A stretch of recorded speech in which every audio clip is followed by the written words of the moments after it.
10 years of PDF A3 based electronic invoicing.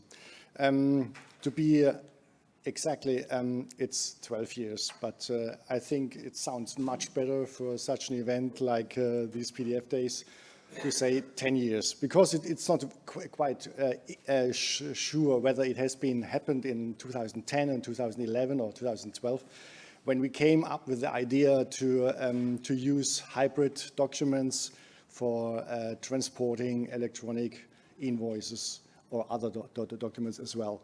And as Thomas said, this picture here I've shown already a couple of times in our meetings. Tells you a lot about this history we have made together in the last 10, 12 years. Firstly, it's at a special location in Paris. So I hope you can see this. This is Tour Eiffel, the basement of it. And this stands for the first common electronic invoicing format between France and Germany. So even when France and Germany don't always agree on everything, it has been a very big story of success that we succeeded in have one common standard for electronic invoicing. And we have really to say that the French people at FNFE, they adopted our proposal to use hybrid documents and not to stay only with XML data files or plain PDF as they have done before. And I think this is a very good story to tell about. The other thing is, as you can see here, there is a horse, and the name of this invoicing standard in German is called Zugpferd, or like the Americans, Leonard, tell me always, Sackpferd. And as you can see here, this Zugpferd has a number on it. It's called 2.2. This is the actual version of the standard. So we already have a history from 1.0 up to 2.2. And 2.3 is expected to be published, I think, beginning next year. So we are really actively working further on it together with the French colleagues. Yeah, Zugpferd, Paris, and the standard. Yeah, let's go on.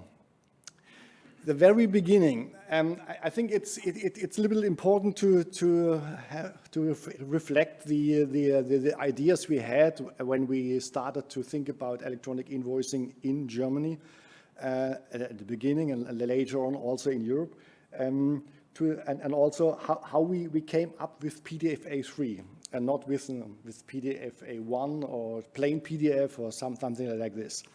When we look at this time period, 2000 until 2010, electronic invoicing was already there. It was already there even in the 90s.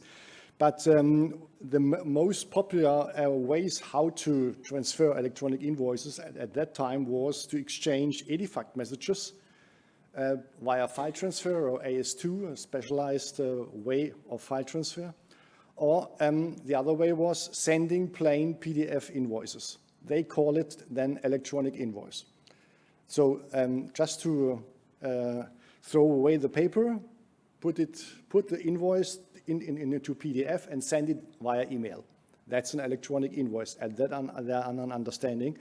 But there was a small thing which caused some trouble and headaches at many people, that especially in Germany, if you wanted to do this with the PDF, to send it via email and to be recognized as an electronic invoice, you had to put on it an electronic signature, and not an ordinary electronic signature, and qualified one, so in the highest level, which had been possible. Therefore, at that time, the companies who adopted this feature, they bought smart cards. Some of them, they bought 10, 12 smart cards, put them in smart card racks, and then signed in a batch process their PDF documents to get them sent then by email to the receiver. That was it. It was a very secure and very reliable procedure, but you have to buy this signature or the certificate and the smart card. And therefore, a lot of people, especially in Germany, they said, oh no, it's too complicated, too expensive. It has to be more simple, more cheaper, and so on. And at 2010, we get together at a location called A-3 at Eschborn, which is a subsidiary of the German Ministry of Economy. And there we met together and to think about what could be a good format for exchanging of electronic invoices. At that time, more than 90% of all invoices exchanged in the market were paper-based. So these edifact messages were only found at the big companies like the car manufacturers and so on, but not at the SMEs or even very small companies as well.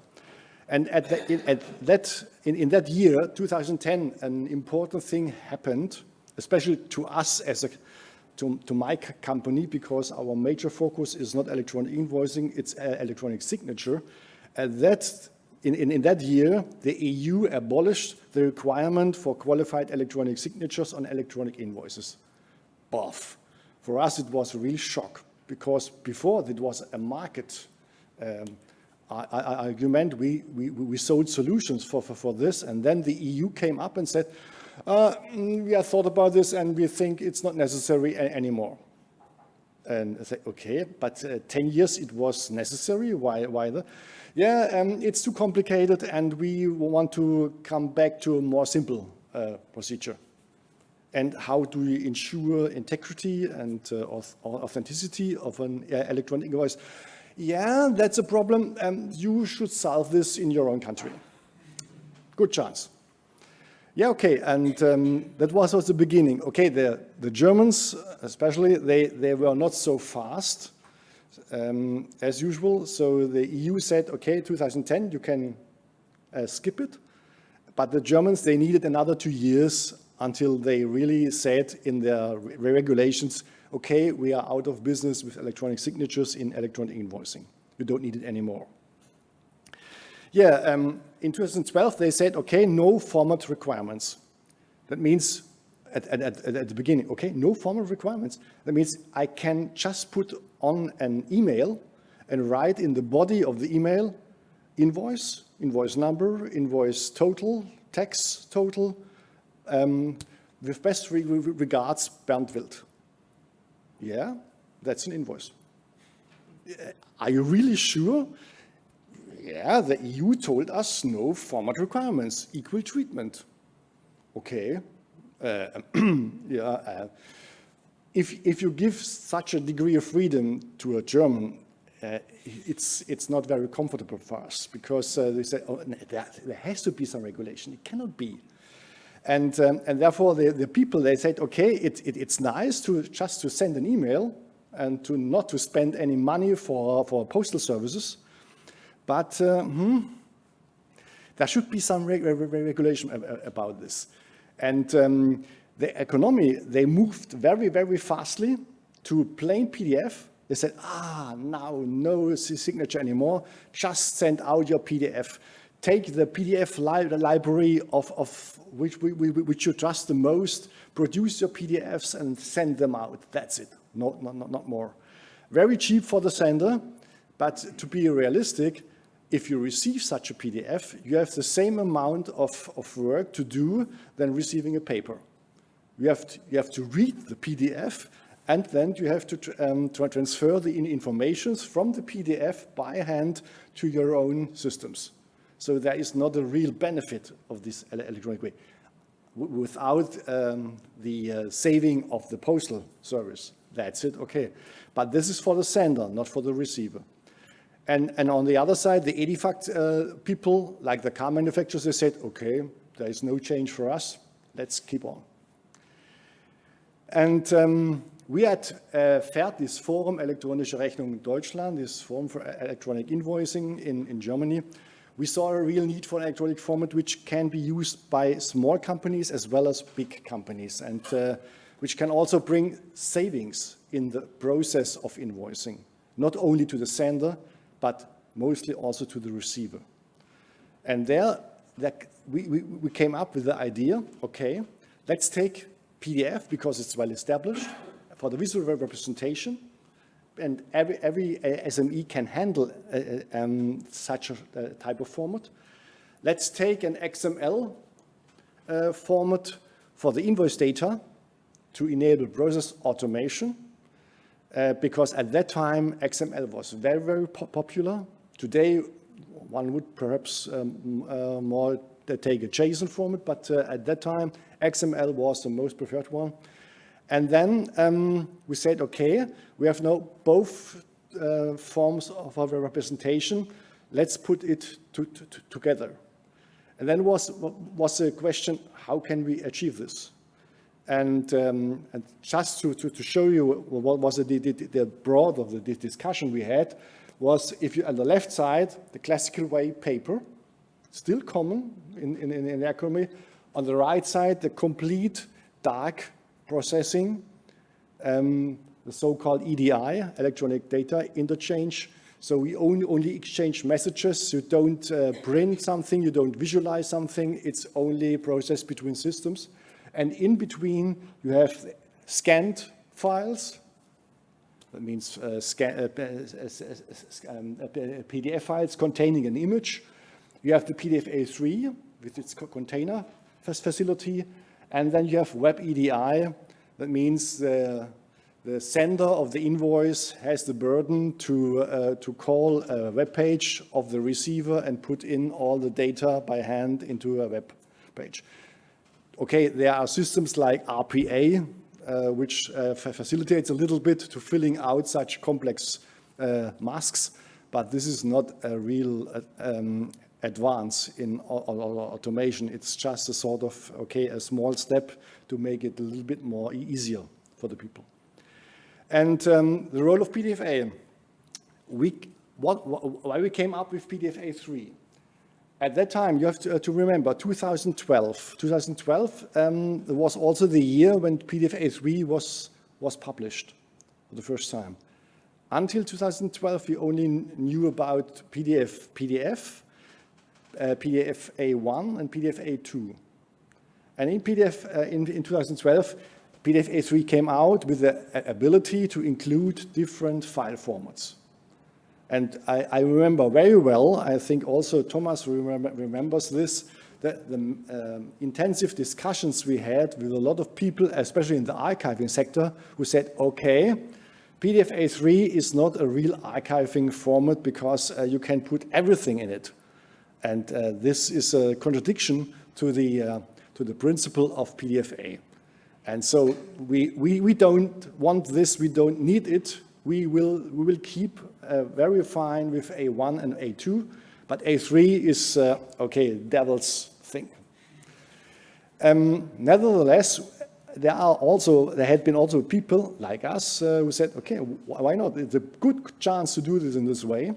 So when we looked for an appropriate format, we said, okay, PDF should be compliant to a well-established standard. So not just say use PDF, but should use at least a standardized way of this. So it means compliant to PDF 1.0 or 32000-1, or let's go on with ISO 19005. And it should have a midterm stability. And we don't speak about long-term stability with invoicing, but at that time in German bookkeepings and tax data declarations, you had to keep your invoices ready for certification for about 10 years, in effective 12 years.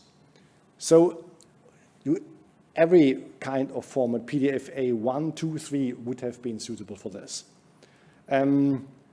The other thing was that we want to include the XML data of the invoice in a standardized way.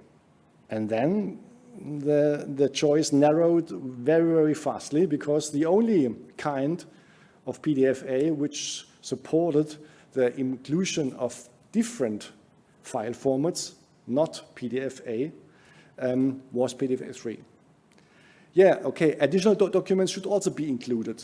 We also thought about the so-called invoice supporting documents like delivery notice and so on.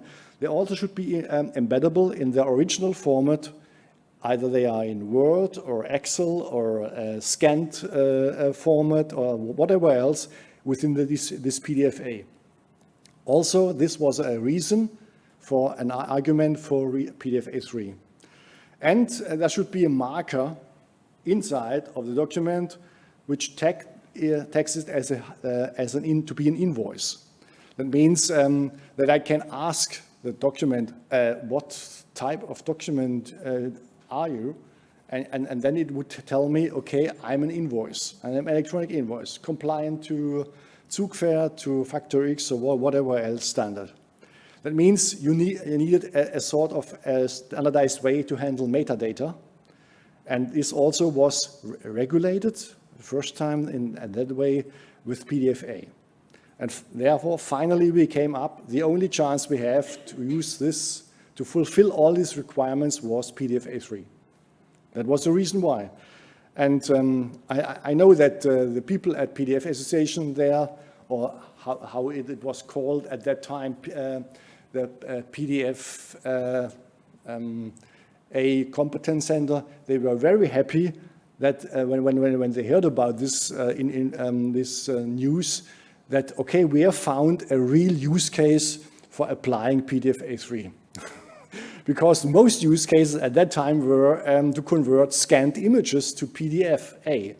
And for that reason, you are satisfied with PDF-A1 or PDF-A2. You don't need PDF-A3. But that kind of usage, that's really cried for PDF-A3. Okay, and since then, we really enlarged this and we broadened the usage of that. And even now, in actual date, we are still relying completely on this hybrid format on PDF-A3. The French people rely on this. We are really successful in having this as a base. And I think it's a good story that such a standard can really help you in bringing this out to the market. The XML syntax on the other side, just to tackle this way also, is that the data model should be a reference data model, syntax neutral.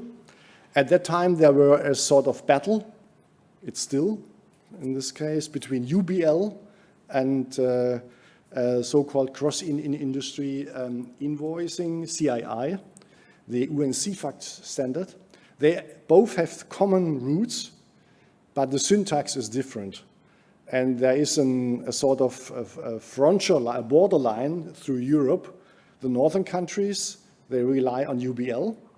They really favor it very much, while France, Germany, and also Switzerland and so on, they really go on the way in the direction of UNCFACT or the cross-industry cross-industry invoice standard.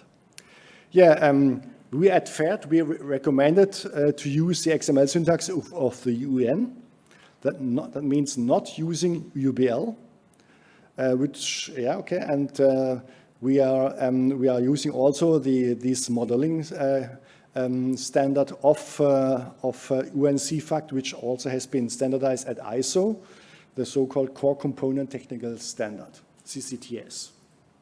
Just to, in this way. This is to give you an overall impression how this came together.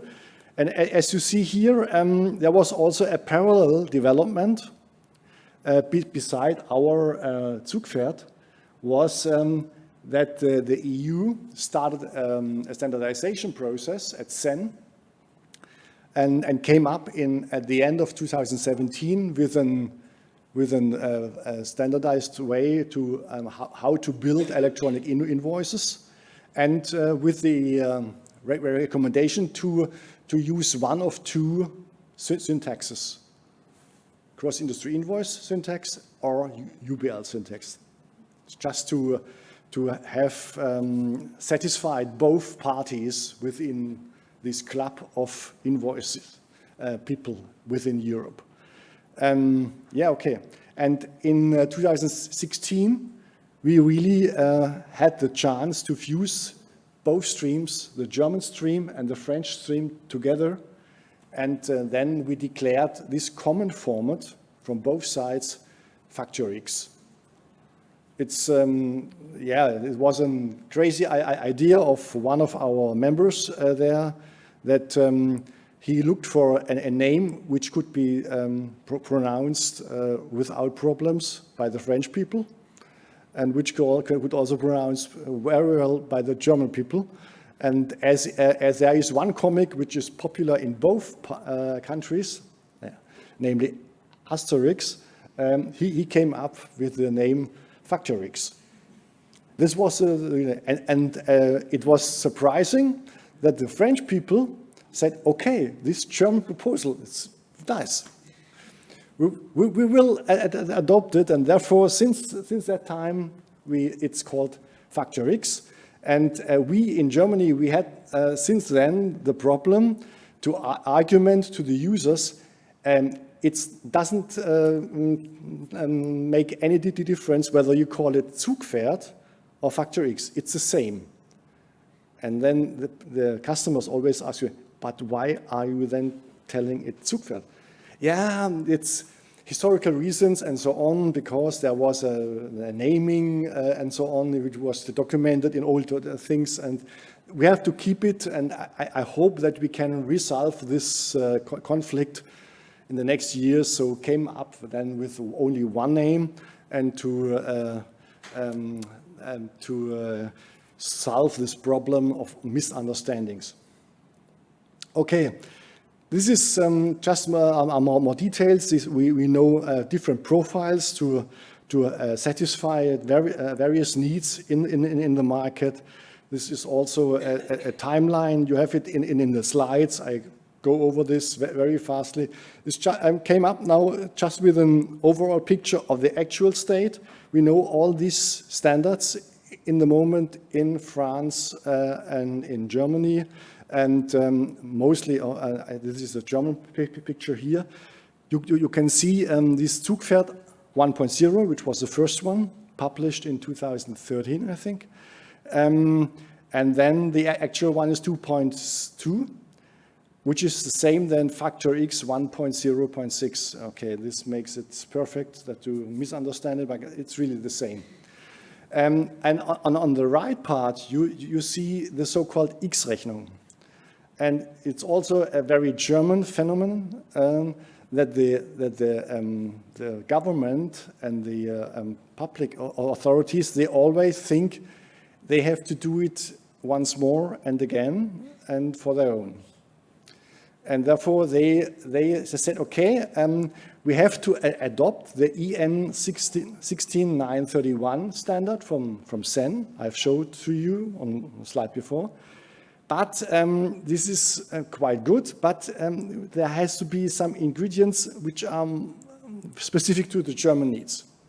Okay, and these ingredients make then from the difference between the CEN standard and the so-called X-Rechnung. And X-Rechnung is started with 1.0 and now it's 2.2, and they had really a very ambitious release policy that they released a new version every 6 months.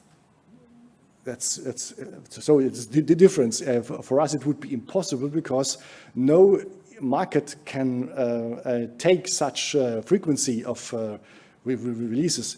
But they said, okay, we are not the market, we are authority, and we claim, okay, we have a new version. You have 2 or 3 months time to implement this version, and then you only have to accept the new version and not the old one anymore.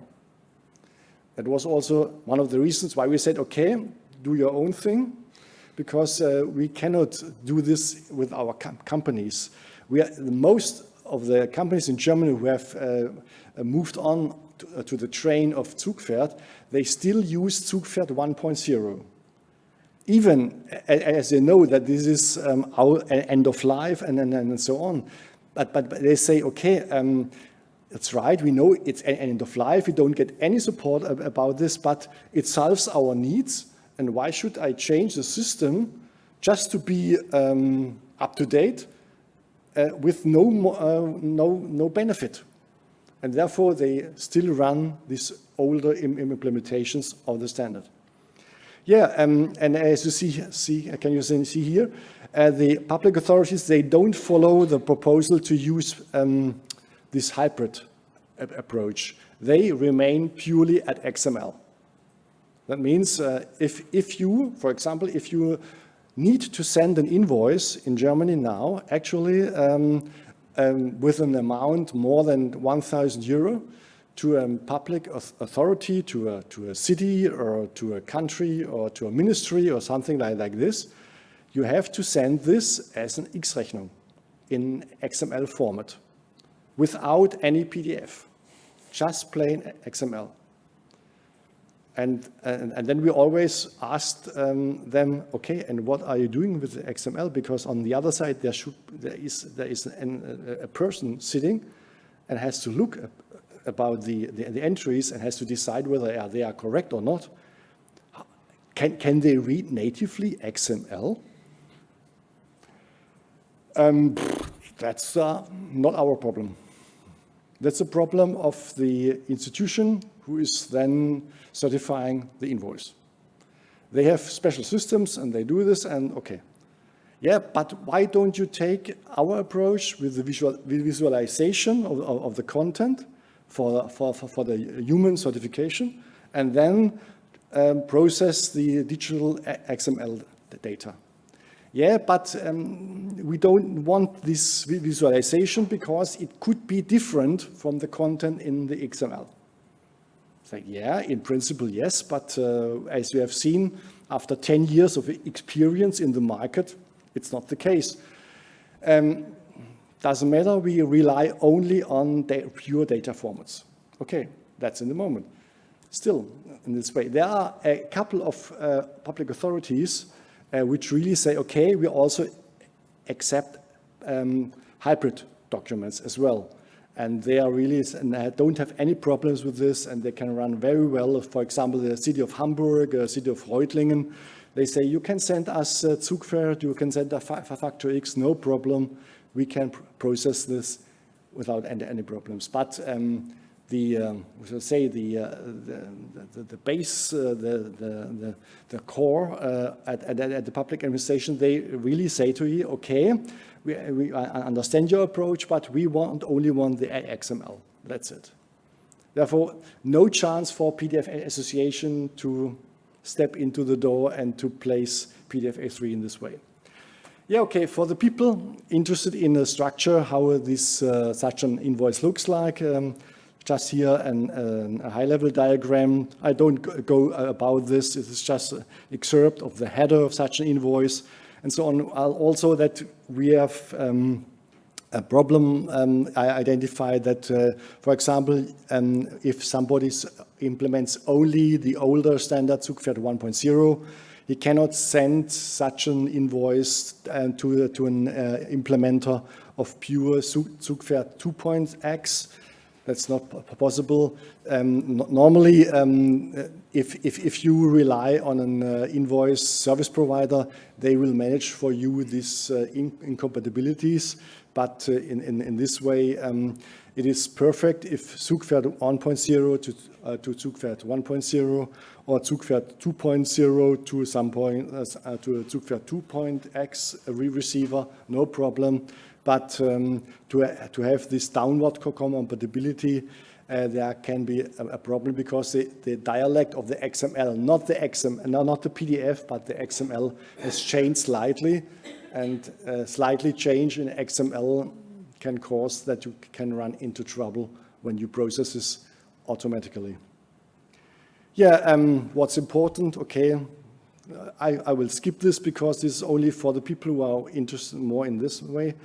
Yeah, okay, what we made in our last release was to say, okay, public authorities, you really want to rely only on XML, well, but we can also include your XML within our PDF A3. envelope, no problem.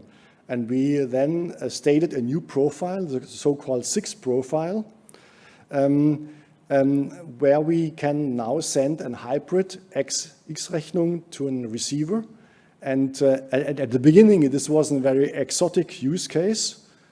But as we have seen in the last months, there is a growing interest of companies and authorities to use this profile. And we get more and more support calls about this, so that they really want to use this type of enveloping, this PDF A3 enveloping, also for the X-Rechnung. And even as the original X-Rechnung doesn't know about this. So that's it in this way. But by this support of the 6 profile, we came up with another problem we had to solve. And there's a problem that, I said it at the beginning, we know about these invoice supporting documents like delivery notes and so on. And with PDF A3 or Zugpferd, it's not a problem. You include the XML of the invoice, you include the delivery note, you include the scanned working report or whatever else within the PDF A3. Not a problem. If you only have an XML as a transport medium, you have to include these documents within XML. And that's what the public standard XML specifies. If you have these invoice supporting documents, you have to base 64 encode them and include them within the XML structure. Okay, if we now include such an enriched XML within our PDF A3 in an envelope, we ran into a problem because the attachments are not in the PDF A3 compartment, but in the XML compartment. And we don't want to have this. All attachments should be in the PDF A3 compartment. And therefore, we thought how to solve this. And we came up with a solution called Fragment Identifiers, which is a relatively new construct, standardized by some RFCs, and is also present beginning with the ISO 30000-2 standard. And just to show it to you, I have a code example here. For example, that in the XML, you don't have this base 64 encoded representation of this file included, but just this blue URIID with a hashtag for embedded fragment or embedded file. And this tells you that this file, this report.png, is not present within the XML, but present on the same level within the PDF A3. So with this construction, you can satisfy this requirement that you can have this, inclusion within your invoice data, but keep your file clean and keep the embedded file within the PDF A3 compartment and not within the XML. That was a trick we used by this, and we have documented this in the specification, and we are using this actively. And because this is a relatively new thing, and we have to check this with the people at PDF Association and standardization people, whether we can do it in this way. And they said to us, okay, that's a new requirement, but this should work. Okay, this is just to visualize this. And okay, then I came up with the next one. Beside electronic invoicing, we have now also started with new type of messages. The first one is called OrderX. That means the ordering process is also a type of message in the supply chain model. And this way, there we have used the same hybrid approach.